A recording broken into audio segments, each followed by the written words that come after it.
Na jornada da vida, todos nós enfrentamos desafios. Uma doença, um filho que se afasta, um casamento que acaba, o emprego que perdemos. E nestes momentos, os sonhos não passam de um amontoado de frustrações. Os sorrisos transformam-se em lágrimas, as comemorações dão lugar ao pranto e precisamos lidar com os piores sentimentos. Nessas fases da vida, é comum surgir ansiedade, medo, estresse e pânico. Precisamos procurar ajuda, identificar os gatilhos, ressignificar as experiências, mas acima de tudo, devemos viver sob o cuidado de Jesus. Em seu ministério terreno, o Filho de Deus intencionalmente esteve com as pessoas que enfrentaram as piores crises em sua vida. Ele ensinou, aconselhou, cuidou e amou. Vivendo a fragilidade humana, nosso mestre sentiu tristeza, abandono, agonia e o terror da morte. É preciso olhar a vida na perspectiva do cuidado de Jesus e jamais enfrentar os problemas sozinho. Precisamos lembrar do convite dele a todos os que sofrem. Vinde a mim.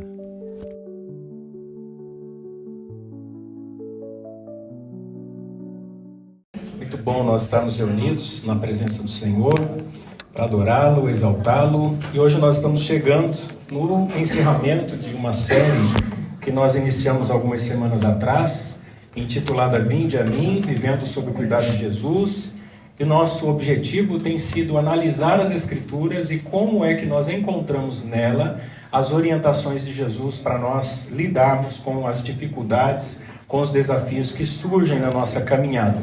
E se você, assim como eu, em algum momento encontra desafios, dificuldades, você com certeza deve ter se identificado com a ministração da Palavra de Deus e Deus tem falado ao seu coração. Dentre tantos temas que nós tratamos, hoje nós vamos falar sobre um tema muito importante e por isso eu coloquei ele para o encerramento, que é o Vivendo pela Fé. E eu vou pedir para você, por gentileza, abrir a sua Bíblia no Evangelho de Marcos, no capítulo de número 7, e nós faremos a leitura do versículo 24 ao versículo 30. É uma passagem bastante conhecida da Palavra de Deus, onde nós temos ali o encontro de Jesus com uma mulher gentílica, a mulher cananeia, ou conhecida em algumas traduções como Cirofenícia.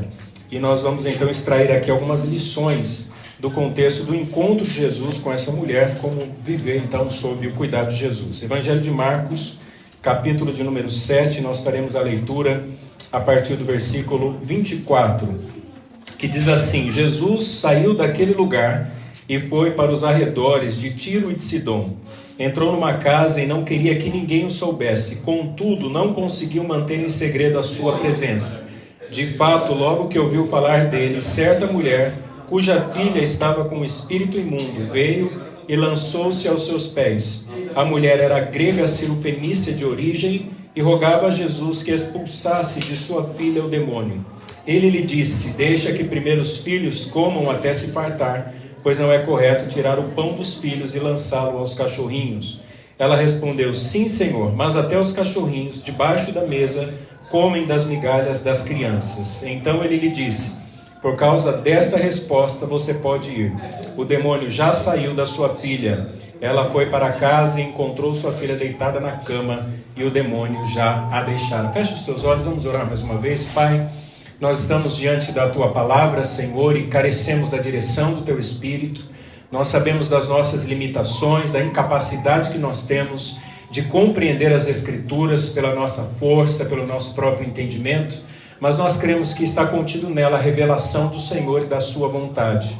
Por isso, nessa manhã, nós pedimos: ministra ao nosso coração, traz luz à nossa mente, nos ensina a Sua vontade a viver, como o tema proposto dessa mensagem, a viver pela fé. Essa é a nossa oração, no nome de Jesus. Amém. Muito bem, irmãos, todos nós criamos padrões de vida, né? Nós criamos hábitos, nós estabelecemos metas, nós estabelecemos objetivos, e a gente vai criando alguns costumes dos quais a gente se apega. Então você procura viver dentro sempre da sua realidade. Você compra dentro das suas condições de pagar, você cuida da sua saúde, você planeja a convivência com a sua família, e nós vamos criando certos hábitos à medida em que a vida vai passando, nós então vamos estabelecendo alguns padrões. Isso tudo é importante, isso faz parte, né? Como culto, nós estamos aqui preocupados com a estrutura, preocupados com a realidade que nós estamos vivendo, pensando no novo lugar, pensando em espaço. Isso tudo é muito bom, isso que acontece, porque a gente vê também a ação de Deus. Isso aconteceu, por exemplo, no ministério de Jesus, no ministério dos apóstolos. O apóstolo Paulo, quando foi pregar nas igrejas, também vivenciava isso à medida em que a igreja ia crescendo, mas tudo na nossa vida nós estabelecemos padrão. E o padrão ele é muito bom, porque ele gera para nós segurança, mas muitas vezes isso pode acontecer com você, porque acontece comigo, a gente esquece que na verdade nós vivemos pela fé e não pelas regras que nós estabelecemos.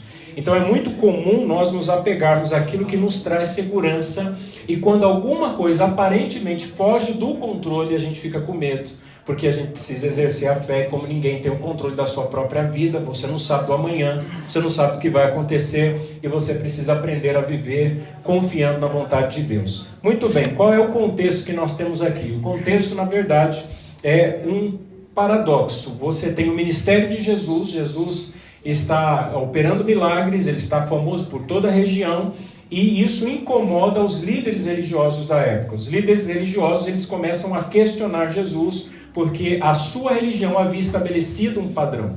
Os líderes religiosos estavam acostumados a controlar a religião por conta da liderança que eles exerciam. O que acontece no contexto? Eles chegam a Jesus e questionam Jesus de que os seus discípulos estavam comendo sem lavar as mãos. Não é uma questão de higiene, não é essa a preocupação deles, mas na verdade é a preocupação com a prática dos rituais que eles tinham por conta da sua religião. Então era lavar as mãos, lavar os talheres, lavar os copos, lavar os vasos de metal. Então tudo que eles tinham, as jarras de metal, tudo que eles tinham precisava passar por um ritual. E Jesus aqui começa a questioná-los dizendo o seguinte: olha, você vai ver esse questionamento de Jesus, que não é uma referência à higiene, e Jesus diz assim: ouçam-me todos e entendam isto.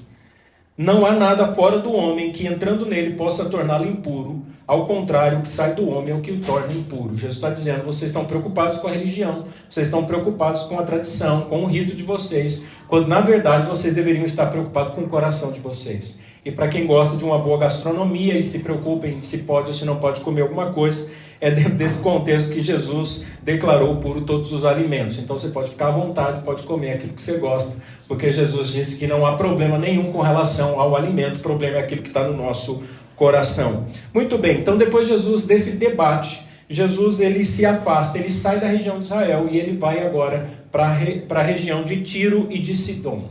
E é nesse lugar que Jesus tem um encontro com uma mulher, ou melhor dizendo, a mulher encontra Jesus. Uma mulher que não tinha relação nenhuma com o povo judaico, ela encontra Jesus. E essa passagem, irmãos, para nós, ela é muito importante, vai nos ensinar muito a respeito da fé. Por que razão? Porque do mesmo jeito como você e eu temos dificuldade, essa mulher também encontrou vários obstáculos para poder exercer a sua fé. Veja, uma mulher que tinha questões de nacionalidade, a sociedade dominada pelos homens, a oposição dos discípulos, porque no primeiro momento os discípulos questionam Jesus para repreender essa mulher, para que não continue seguindo Jesus. Ela tem o silêncio de Jesus que não se manifesta de forma direta a ela, e ela tem a possessão demoníaca da sua filha. Então, como todos nós, durante a nossa caminhada, também temos desafios e obstáculos que precisam ser superados. Eu quero convidar você para olhar, à luz desse texto, como foi que essa mulher agiu para que ela vivesse pela sua fé. E a primeira coisa que nós vamos extrair aqui está no verso de número 25, que nos chama bastante atenção. Diz assim: de fato, logo que ouviu falar dele, certa mulher, cuja filha estava com um espírito imundo, veio e lançou-se aos seus pés. Vejam que a realidade dessa mulher não é uma realidade favorável. Essa mulher está enfrentando uma grande dificuldade. No entanto, ela reconhece que ela precisa de uma mudança. Ela vai até Jesus e ela busca por essa mudança. O que eu tenho percebido, irmãos, durante a minha caminhada é que muitas vezes nós não vivenciamos experiências pela fé, pelo simples fato de que nós informamos a Deus aquilo que estamos vivendo, mas nós não estamos tanto preocupados com a mudança que Deus pode gerar no cenário da nossa vida. Então não é só reconhecer que as coisas não estão bem, mas é você estar disposto a buscar a mudança de fato no cenário que não te agrada. Aquela mulher tinha várias circunstâncias das quais ela poderia ser impedida de servir Jesus, de seguir o Senhor, de buscar o milagre pela fé.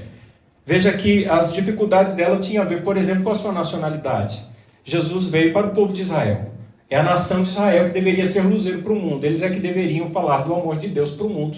No entanto, aquela mulher, ela conhece um pouco do contexto, porque ela vai chamar Jesus depois de filho de Davi. Ela tem uma dificuldade porque a sociedade é extremamente machista, uma sociedade dominada pelos homens, e ela é uma mulher. Ela precisa enfrentar todos os obstáculos e ir em direção a Jesus. Ela tem um obstáculo com relação aos discípulos que são judeus e que se incomodam com a manifestação daquela mulher, inquietando Jesus, porque o texto diz que Jesus foi àquele lugar buscando um pouco de privacidade. E ela também tem um outro obstáculo, que é o próprio silêncio de Jesus, porque no primeiro momento, Jesus sequer dá uma resposta diante do clamor daquela mulher. E por fim, a realidade dura de uma mulher que tinha uma filha possessa por um espírito maligno. Quem tem filho sabe disso. Que se você puder passar por algum tipo de dificuldade para substituir os seus filhos, você faria isso. É terrível você olhar para a realidade da sua casa, dos seus filhos, e ver uma situação tão pesarosa. E essa mulher tem a sua filha possessa por um espírito maligno. O que acontece aqui? Na verdade, nós não podemos nos acomodar a um cenário de frieza espiritual. Nós temos que tomar atitudes e decisões importantes para que a gente possa viver pela fé. Eu comentei na terça-feira que nós estávamos orando, que muitas vezes a gente ora informando a Deus as dificuldades que nós temos, ao invés de nós orarmos pedindo a Deus para que mude a realidade que nós vivemos. Então não é porque Deus precisa ser informado, até porque Deus sabe absolutamente de tudo aquilo que a gente vive. Mas na verdade o que nós precisamos é clamar, é suplicar ao Senhor, porque isso sim emprega a nossa vontade, a nossa dedicação e a necessidade de uma verdadeira mudança. E o apóstolo Paulo, escrevendo à igreja de Colosso, ele vai nos dar uma orientação maravilhosa. E porque a palavra de Deus é eterna, ela se aplica a nós hoje. Paulo tem uma preocupação com a igreja de Colosso. Ele diz que os irmãos precisam clamar a Deus, e ele ora constantemente pela igreja, para que a igreja receba sabedoria, entendimento e discernimento espiritual. Veja, por exemplo, o que Paulo vai escrever em 1 Colossenses 1, do 13 ao 14. Ele diz assim: pois ele nos resgatou do domínio das trevas e nos transportou para o reino do seu Filho amado, em quem temos a redenção, a saber, o perdão dos pecados. Paulo está falando aqui sobre aquele que, de fato, busca Deus, ele deve produzir um fruto de arrependimento. Então você não pode aceitar a realidade que muitas vezes você é submetido por causa do pecado. Uma vida de santidade, ela produz fruto. Então não é só crer no Senhor, você tem que produzir fruto que revele a sua fé. O objetivo aqui, ele escreve aos Colossenses, é que eles frutifiquem em toda a boa obra. Então nós, como cristãos, precisamos, se nós queremos viver pela fé, produzir obras que glorifiquem a Deus. Então nós precisamos aprender a buscar diante de Deus a mudança do cenário que muitas vezes nós somos submetidos. Talvez, como os fariseus, nós nos acostumamos à religião. Nós nos acostumamos aos ritos, nos acostumamos ao conforto, nos acostumamos à estabilidade, nos acostumamos à segurança, nos acostumamos, às vezes, até à mesmice da nossa vida, e nós não oramos como deveríamos, não conhecemos a Bíblia como deveríamos, não amamos a Deus como nós deveríamos. Então, essa é uma grande lição que nós podemos extrair aqui. A segunda lição tem a ver com como aquela mulher reconhece a autoridade e reconhece o poder de Jesus. O verso de número 26 diz assim: a mulher era grega, ciro-fenícia de origem, e rogava a Jesus que expulsasse de sua filha o demônio. Vejam, meus irmãos, aquela mulher não fazia parte do contexto judaico. Diferente dos discípulos que eram judeus e que estavam com Jesus, que aprendiam com Jesus, que conviviam com Jesus, de maneira diametralmente oposta aos religiosos que Jesus está questionando aqui ou criticando no início do capítulo 7, que eram os fariseus e os escribas, que eram doutores da lei, que conheciam a lei, mas que se opunham ao ensinamento de Jesus e que estavam questionando Jesus por coisas absolutamente irrelevantes, que era o rito de lavar as mãos. Essa mulher aqui, ela reconhece que Jesus tem poder, que Jesus tem autoridade, porque somente Deus poderia de fato libertar a filha daquela mulher do espírito demoníaco. Então ela reconhece a autoridade de Jesus. O evangelista Mateus, que escreve para os judeus, ele vai então enfatizar o seguinte: uma mulher cananeia E os cananeus eram amaldiçoados pelo povo judeu, natural dali, veio a ele gritando: Senhor, filho de Davi, tem misericórdia de mim. Quem sabe essa expressão aqui, filho de Davi, é a promessa do Messias no Antigo Testamento. Aquela mulher tinha conhecimento de que havia uma promessa de que no determinado tempo de Deus o Senhor enviaria o seu filho. Então o filho de Davi está fazendo menção ao cumprimento de uma promessa da descendência de Davi. Então ela reconhece que Jesus é de fato o Filho de Deus. Por isso ela diz assim, Senhor, e essa expressão Senhor aqui é reconhecendo sua divindade, Filho de Davi, tem misericórdia de mim. Isso é reconhecer o poder de Deus. Isso é reconhecer a autoridade de Jesus, e isso é algo que nós precisamos fazer. Às vezes a gente comenta bastante sobre a grandeza de Deus, sobre a soberania de Deus, mas nós precisamos às vezes fazer como o salmista no Salmo 62:11. Uma vez Deus falou, duas vezes eu ouvi, que todo poder pertence a Deus. Às vezes isso acontecia com frequência, mais quando a Joana era pequenininha. Agora eu acho que ela já reconheceu um pouco mais a minha autoridade, o poder de pai. Mas eu lembro que num momento de desafio da Joana, ela começou a me desobedecer e eu precisava repetir várias vezes para ela fazer alguma coisa. Então quando você precisa repetir muito para que o teu filho te obedeça, é sinal de que a sua autoridade está cobalida. É sinal de que talvez as pessoas não estejam levando muito a sério aquilo que você diz. Você precisa ficar insistindo. O salmista diz assim, não, Deus não precisa falar mais de uma vez. Na verdade, Deus fala uma, eu escuto duas. Porque eu reconheço que todo poder pertence a Deus. Eu reconheço que toda autoridade está diante do Senhor. E há muitos testemunhos, irmãos, que eu poderia compartilhar com vocês reconhecendo o poder de Deus. Eu lembro que um deles foi no início do meu ministério em Campinas. Nós tínhamos o objetivo de reformar o prédio da igreja ali no Novo Campos Elísio. O presbítero Fábio está aqui, ele vai lembrar disso, porque ele é tesoureiro. E na época foi uma das grandes preocupações, porque nós precisamos então demolir o templo antigo para construir um novo.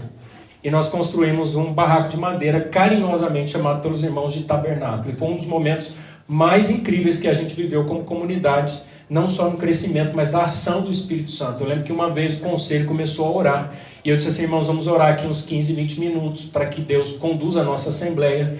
E aí nós começamos a orar, eu parei de orar e os presbíteros não levantavam, estava todo mundo de joelho. Vai lembrar disso. Eu falei assim, meu Deus, o povo aqui é muito de oração, porque eles foram tão motivados e tão cheios do Espírito Santo, ninguém parava de orar. E a gente viveu grandes milagres naquele lugar. Eu me recordo de um dia que eu conversei com o presbítero Fábio, ele falou assim, pastor, era a época de receber o meu pagamento, e ele falou assim, pastor, não tem dinheiro. Todo o dinheiro que a gente tinha, a gente está investindo na construção. Então, como a gente estava congregando naquele templo de madeira, a gente não pagava aluguel, num espaço, numa propriedade da nossa igreja, que é a Casa Pastoral. É um terreno de 488 metros, e nós construímos um espaço para 140 pessoas. Então, nós tínhamos na época mais ou menos umas 120 pessoas. E estava cheio o espaço. E nós estávamos com muitas contas para pagar com relação à construção da igreja. E Deus tinha me dado, irmãos, o dom da fé naquele dia. E eu disse assim para ele, Fábio, você precisa acreditar, Deus vai suprir a necessidade. Se hoje é o dia do pagamento. E era interessante, irmãos, porque não tinha assim previsão nenhuma. E eu lembro como eu morava do lado na verdade, o templo havia sido construído no quintal da casa pastoral, então eu estava ali do lado. 6 horas da tarde, uma irmã que havia sido membro da igreja algum tempo atrás, me liga dizendo assim, pastor, o senhor está em casa? Como se eu pudesse sair, né? Na verdade, estava morando na igreja. Eu falei, claro que eu estou. Ela falou, pastor, eu posso conversar com o senhor um tempinho? Eu vou passar aí com o meu namorado e eu queria conversar com o senhor. Eu falei assim, claro, né? Eu também não tinha para onde ir. Eu desliguei o telefone, olhei para a Patrícia e falei assim, meu Deus, eu não acredito que vai vir problema um pouquinho antes do culto. Logo a gente já pensa assim, deve ter acontecido alguma coisa, namorado, você pensa, vai falar que está gestante, que não foi mal planejado, aquela coisa que passa na cabeça de todo pastor. E eu lembro que ela parou o carro do outro lado da rua, e ela entrou e falou assim, pastor, eu quero aqui compartilhar com o senhor um testemunho de algo que Deus tem incomodado o meu coração. E ela falou assim, algum tempo atrás eu trabalhei numa empresa de tecnologia, e eu tinha prometido ao Senhor, eu tinha feito um voto que eu seria fiel contribuinte. Pastor, durante todo o tempo que eu trabalhei naquela empresa, eu nunca conseguia contribuir.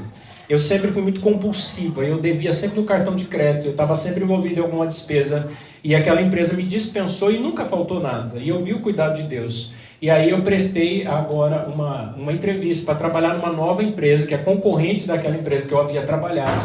E eu disse assim, Senhor, se o Senhor me abençoar que eu entrar nessa empresa, meus irmãos, eu não pedi absolutamente nada, eu não coagi aquela mulher, e eu não enganei aquela mulher, não houve absolutamente nada, sequer eu sabia da situação. E ela disse assim, pastor, e eu disse ao Senhor, se o Senhor me permitisse trabalhar naquela empresa, eu doaria todo o meu salário para que fosse como uma oferta no primeiro mês. Eu ali, naquele momento, falei assim, bom, a bênção está chegando, né? E ela, então, com o envelope, ela disse, pastor, eu acabei de passar no banco para sacar o meu dinheiro. Ela tinha feito uns saques parcelados no caixa eletrônico. Ela falou, então, para que não aconteça a mesma coisa que aconteceu quando eu trabalhei na outra empresa, eu gostaria de deixar aqui essa oferta. E depois eu lembro que eu comuniquei ao presbítero Fábio, era, irmãos, praticamente o que eu precisava para receber o pagamento daquele mês. Então, coisas assim que Deus faz, coisas que fogem da nossa capacidade administrativa, mas que a gente vai vivendo pela fé. E aí eu fiquei tão feliz, porque eu pensei assim, bom, agora eu vou fazer compra, agora eu vou no mercado, né? Então a gente vai ficar tudo bem, a gente vai encher a despensa da casa. E uma irmã tinha feito cirurgia no braço, colocado pino, e ela chegou para a Patrícia no culto e falou assim, Patrícia, amanhã, na segunda-feira, você pode me ajudar a ir comigo no mercado, porque eu não posso empurrar o carrinho, e eu gostaria muito de que alguém me ajudasse. E a Patrícia se dispôs e foi com ela no mercado. Quando ela chegou no mercado, ela falou assim, você pode pegar o carrinho para mim? A Patrícia muito generosamente pegou o carrinho, e quando ela entrou no mercado, a irmã falou para ela, na verdade, Deus colocou no meu coração que tudo que você precisa para você colocar no carrinho, na verdade a compra não é para mim, é para você. Deus me deu o pagamento e Deus me deu a compra sem necessitar que eu usasse do dinheiro daquele pagamento. É aprender a viver pela fé, é esse o cuidado de Deus, a provisão de Deus, é assim que Deus age. E essa mulher, ela reconheceu que todo o poder pertence a Jesus. E são lições importantes para nós. Veja agora o verso 28. E a resposta, então, aquela mulher, o aparente silêncio de Jesus, e depois quando Jesus enfatiza a ela que não era justo tirar do povo judeu, ou seja, de dar a atenção ao povo judeu para dar a atenção ao povo gentil, ou tirar dos filhos, que era um atributo ao povo de Israel, e dar aos cachorrinhos. Aquela mulher então entende que Jesus está fazendo uma distinção, e vejam que o debate inicia exatamente com os fariseus que poderiam ser considerados filhos, e o gentio que deveria ser aqui considerado, como eles chamavam, de cães, dizendo que era um povo impuro. Jesus coloca no diminutivo, que é uma forma de expressar carinho, que Jesus faz aqui, na verdade, é uma metáfora. E Jesus então chama aquela mulher de cachorrinho, e a resposta dela diz assim, sim, Senhor, mas até os cachorrinhos debaixo da mesa comem das migalhas das crianças. A humildade daquela mulher diante de Jesus é algo que me impressionou bastante. Aquela mulher sabendo que Jesus vem para o povo judeu, sabendo que Jesus opera milagres, sabendo que Jesus veio para atender o seu povo, mas agora numa oportunidade única, né, na vida daquela mulher, ela se humilha diante de Deus.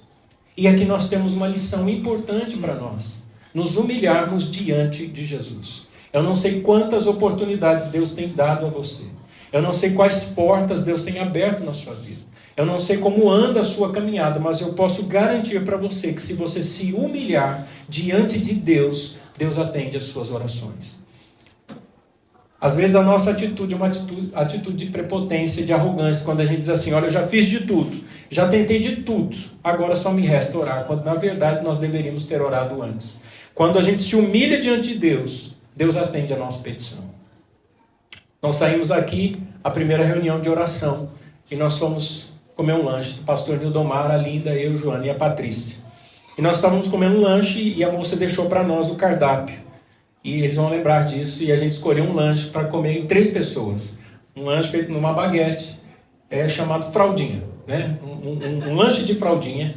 E era um lanche bem recheado, e a própria garçonete disse assim, olha, vocês conseguem comer até 4 pessoas, porque ele é grande mesmo. Eu falei, então vamos pedir um só, para a gente ver aí se a gente dá conta do recado. Irmãos, quando eu comecei a comer o lanche, apareceu um cachorro. Vocês lembram disso? Mas não era um cachorro vira-lata, um cachorro fedido, um cachorro sujo. Era um cachorro até bonitinho, arrumadinho, com um lacinho na cabeça, e frequenta ali, com certeza já conhece todo mundo do restaurante. E esse cachorro parou do nosso lado. E eu peguei e comecei a enxotar o cachorro. Falei, sai daqui, cachorro. Só que ele teve uma atitude de muita humildade. Ele sentou e olhou para mim com um olhar que comoveu meu coração. E a gente continuou conversando, e eu continuei comendo. E aquele cachorro persistentemente ficou ali sentado.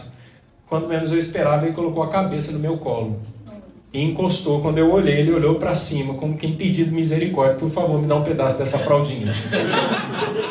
E eu confesso aos irmãos que aquilo, sem que as pessoas percebessem, eu fui pegando as migalhas do pão, um pedacinho de carne, e fui passando para ele.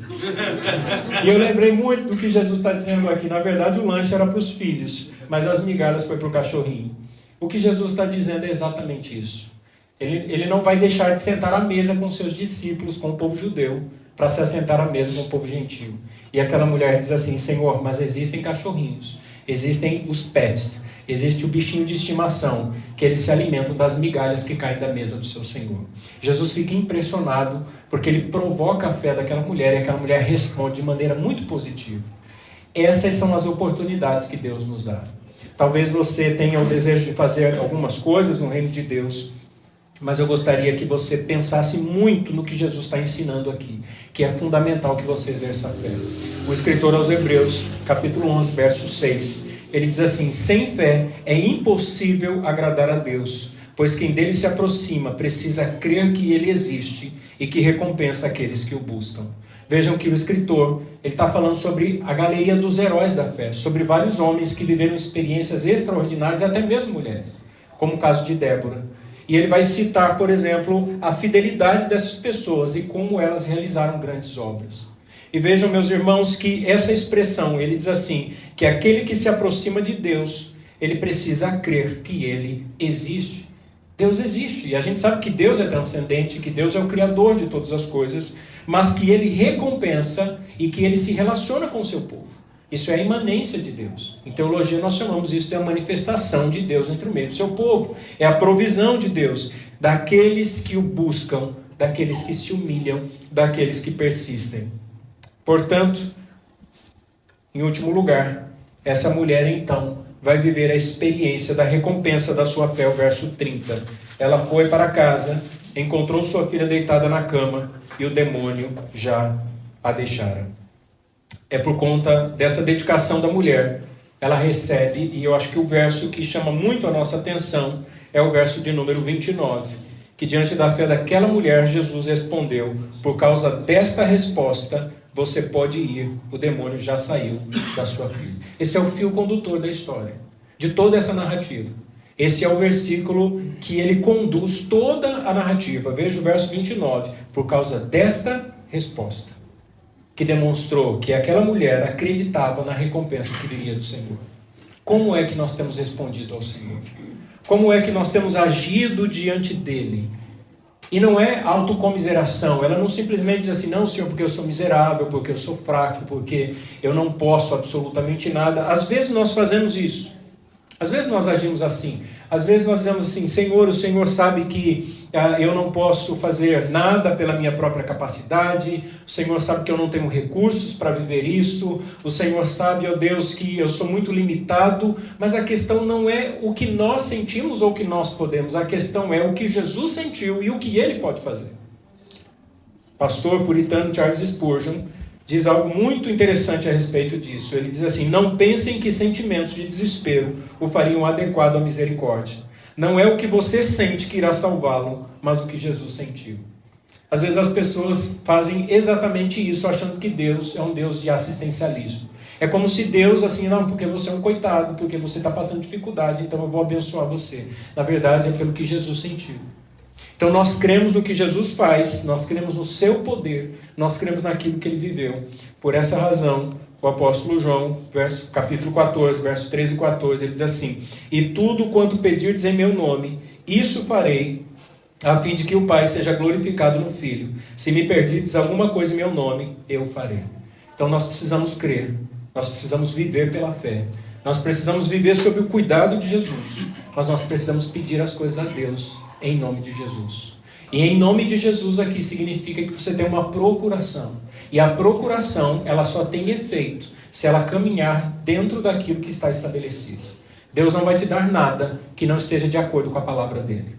Então nós precisamos fazer duas coisas. Primeiro, nós precisamos aprender a pedir ao Senhor em nome de Jesus. Segundo, nós precisamos aprender a obedecer a palavra de Deus. Porque se houver essa concordância entre aquilo que fazemos e a vontade de Deus, Deus com certeza vai realizar. Porque diz o apóstolo João que o Pai será glorificado. Essas são as palavras de Jesus registradas pelo apóstolo. Portanto, meus irmãos, eu gostaria de incentivar você. Estou lembrando aqui de um testemunho. Eu, quando assumi a presidência do presbitério, um dos pastores do nosso presbitério precisava fazer algumas coisas com relação à igreja e envolvia o presbitério. Ficaria muito difícil para mim sair de Campinas para ir para a cidade dele. E ele falou: pastor, se o senhor me autorizar, a gente faz uma procuração, dando plenos poderes para que eu possa agir em nome do presbitério. E aí eu fiz uma procuração. Na verdade, ele me enviou, a gente fez algumas alterações, estabelecendo que ele poderia buscar fiscalização, que ele poderia fazer alocação do espaço em nome do presbitério, que ele poderia abrir uma conta bancária em nome do presbitério.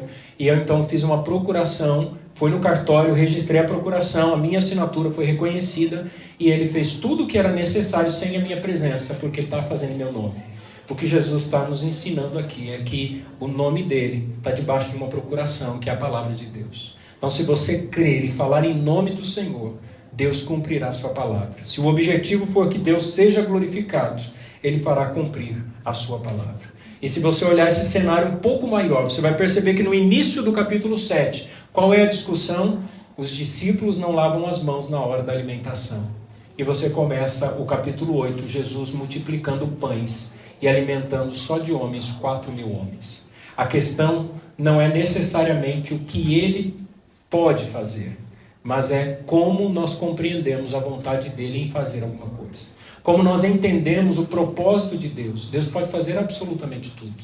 Deus pode realizar coisas extraordinárias e grandiosas na nossa vida, mas nós precisamos aprender a viver segundo a sua vontade. Portanto, meus irmãos, para a gente refletir e praticar, eu quero compartilhar com vocês aqui. Primeiro, ninguém viverá pela fé sem antes viver a mudança produzida por ela. Se você quer aprender a viver pela fé, você precisa viver as mudanças que a fé produz em você. Segundo, Deus é poderoso para mudar toda e qualquer situação de opressão em nossa vida. Às vezes você está aqui ouvindo essa palavra nessa manhã e pode estar dizendo assim: Senhor, tem misericórdia de mim. O Senhor sabe da dificuldade que eu estou enfrentando, pode ser na área financeira, pode ser na área relacional, pode ser um problema na sua casa, pode ser um problema no seu trabalho, pode ser um problema pessoal seu, uma crise emocional, um conflito que talvez você esteja vivendo. Mas eu gostaria que você compreendesse isso. Não há absolutamente nada que Deus não possa mudar. Deus pode fazer absolutamente tudo. Terceiro, quem decide viver pela fé confia no caráter santo de Deus revelado nas Escrituras. Não há, irmãos, vida fácil para aquele que se dispõe a viver pela fé.